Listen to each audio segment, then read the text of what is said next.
Hi, I'm Lucas Schilling. I'm going to read my personal narrative. The title is Into the Dark. Here we go. I plunged through the deep blue barrier that separates us from the mystical depths. As I entered the whole new world, I took time to gather my consciousness to take in all the information that swarmed my mind. The sights that I saw were unlike anything a book or film could ever attempt to portray. My first time scuba diving, and it was in a place that veterans dream of one day visiting, the Galapagos Islands. They are a whole new world of wonder. That is a whole new view on how animals and humans can get along. As I got ready to descend, I nervously looked my partner deep in the eyes and gave the universal symbol for diving. Okay. I grabbed onto my buoyancy controller and began to let it deflate.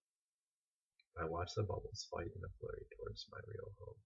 I found it amazing how fast they fought their way up. The next thing I know, my nervousness turns into panic and my ears fill with pain due to my partner trying to descend faster than my ears wanted to equalize. The pain that I felt was unbelievable and the headache was pounding like a jackhammer. I swiftly compressed my inflation button on my buoyancy controller and leveled myself out as I grasped my nose. I began my first medication for my ears not equalizing and began to slowly shove air in the direction of my closed nose, hoping this excruciating pain would subside. After about 30 seconds with no avail, I decided to go a few more feet towards the surface and began to wave my jaw left and to the right. It was a magical feeling as my ears popped, and my head all of a sudden felt clearer than it ever has. I finally began my descent for the second time, attempting to connect with this foreign world that was hidden under the deep blue.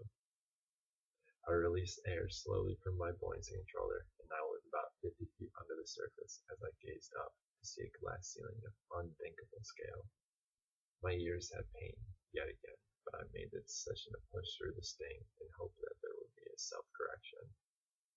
My partner and I rejoined and grasped hands as we went to explore this wonderful world together. This was not a dive that we're attempting to look for fish.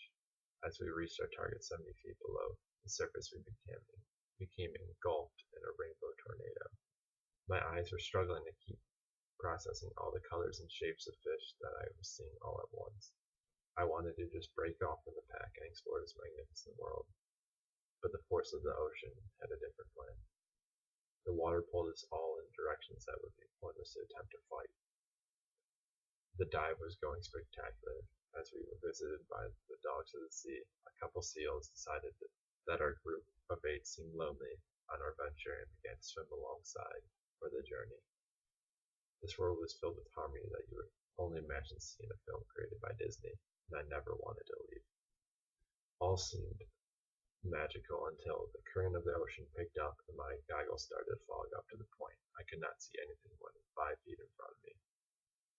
My head started to feel woozy as I noticed we were about 80 feet below the surface. I began to panic about all the sights that passed and had passed while my vision was voided. I decided to attempt to clear my goggles. I grasped at the top of my goggles and gently lifted the bottom forward. My dry face around my eyes became welcomed with a cool, salty blast of water. I took an enormous breath through my regulator and forced all the air through my nose to fill my mask with air.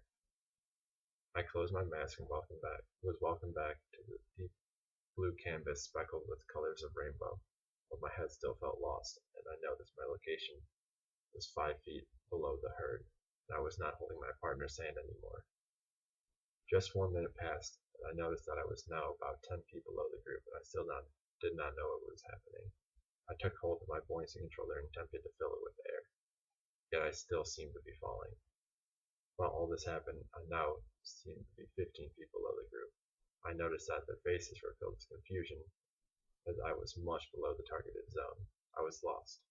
I began to exhaust myself as I turned myself upright and kicked as hard as I could to ascend. I could slightly remember stories of people going too deep and running out of air or dying from nitrogen overdoses, but was lost to complete the thought. Nothing made sense. I was still being pulled towards the darkness. I still could not fill my buoyancy controller with air to lift me towards the surface. My vision was fading, and I felt as if I was losing my consciousness as well as my mind. I felt as if this was the end, Out of nowhere, I remember ascending fast. The last I remember, my depth gauge read 115 feet below, and I was leaving the world faster than I entered it. The bubbles on my journey, and that seemed so fast, were being passed by myself. I flew from the darkness of the depth, and in the matter of seconds I hit the surface. I had no idea how or why. All I know is that it happened at this point in time. I popped to the surface and noticed the sun shining very bright, and all of a sudden I was back in my body. I took hold of everything that I knew that happened to me, and I knew I had to go back under. The fact that I came up from the surface that far below, and still, that means I still had a lot of nitrogen inside my body, and it could be bubbling at the surface of my skin at any moment. I took less than 15 seconds to decide that I needed to descend back under the water for a second time. I went under and had no problems with my ears as I rejoined my very confused group. The rest of the dive was a cakewalk, an unforgettable experience that I remember to this day. We all made our safety stop at 15 feet below the surface and took our final ascent to the surface. We were picked up by the boat, and I finally had time to reflect on what happened. I was caught in a strong down current that was overpowering my buoyancy controller for how much I was putting into it. To add to the confusion, I was put under nitrogen narcosis, which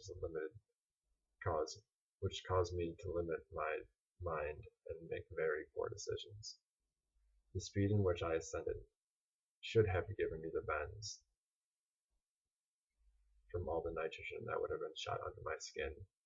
Going back under the water in such a quick time from the ascent allowed my body to rid of the nitrogen before damage could have been done. On my ascent, I saw bubbles passing me, and then I eventually passed those bubbles, which shows that I was exhaling the entire time I rocketed to the surface, which means that saved my lungs from bursting. This day has become the luckiest day of my life in terms of experience and escaping death.